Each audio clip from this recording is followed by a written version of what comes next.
What do we do when life doesn't go to plan? Every crisis comes with a choice. Do we cling to what might have been, or do we face what is and move forward? Do we choose despair or hope, comfort or responsibility? Or in the words of this week's Parsha, the meat, the basar, or the ruach, the spirit?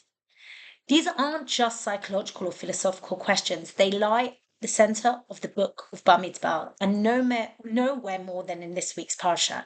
There are always moments in our lives of those upside down inverted nuns, those strange, jarring disruptions that mark our own narratives. And often the gap, the division between the ideal and the real, the dream and the disappointment, and we have to learn how to navigate that liminal space. If we think for a second what's been happening, Bnei Israel are ready to enter the land, everything's aligned, the ark's lifted up, and the camp begins to move. And then everything stops. Right there in the middle of the Torah are these two inverted nuns, framing the verse, V'yihi bin So'aron. It's a verse that's full of hope, of momentum. It talks about divine victory of the people going into the land. Then they complain. And that verse, that dream, that reality is bracketed. They long for Egypt. They long for fish and leeks and onions, for slavery. It's kind of a misguided nostalgia for a world that only they imagine. The question is why? The answer is very simple. Because growing up is hard. This isn't just a story about craving food or meat.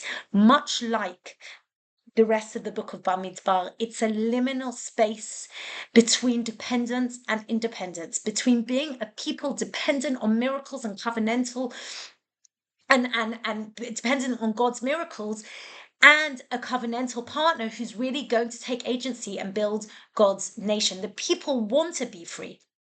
They're not quite ready to shoulder the burden of that responsibility. It's almost like teenagers that demand independence and autonomy and then don't quite know what to do with it when it arrives.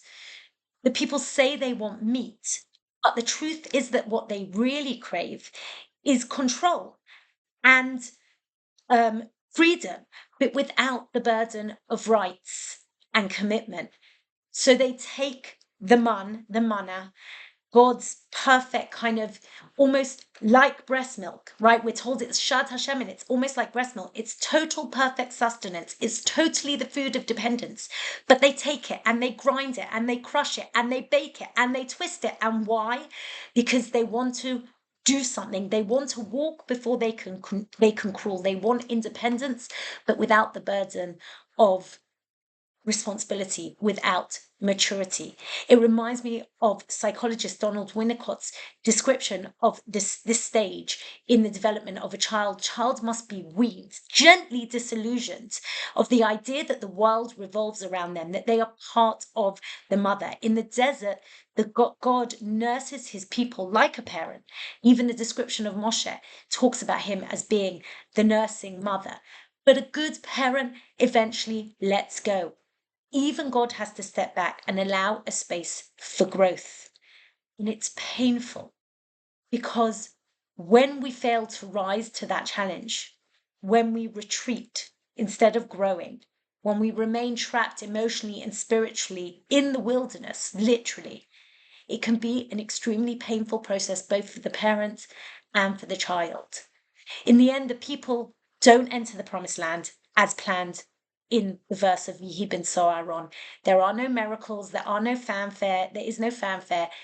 The ideal, as was represented in that inverted verse, is lost. But out of that liminal space of those nuns and the wilderness, something is born. Option B emerges.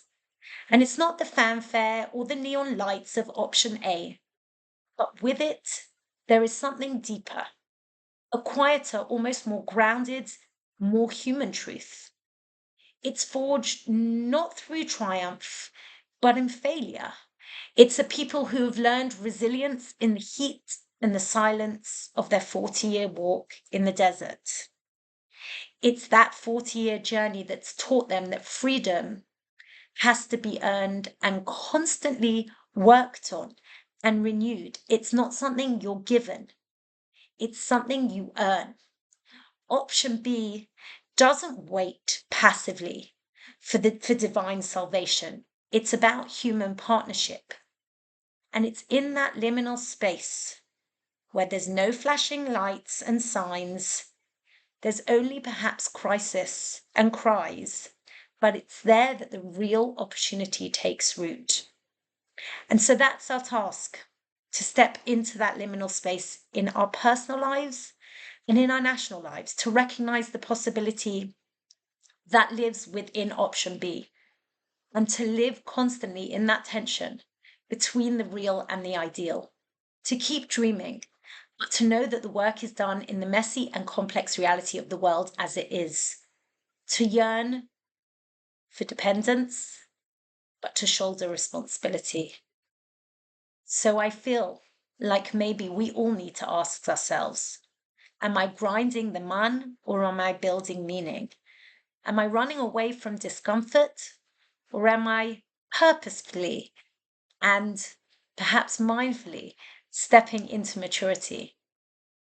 Am I retreating, running back to the Egypt that I know, or am I choosing the promised land that I know I must build? The answers to these questions will shape both our future as individuals, and perhaps more poignantly, our future as a nation. Shabbat Shalom.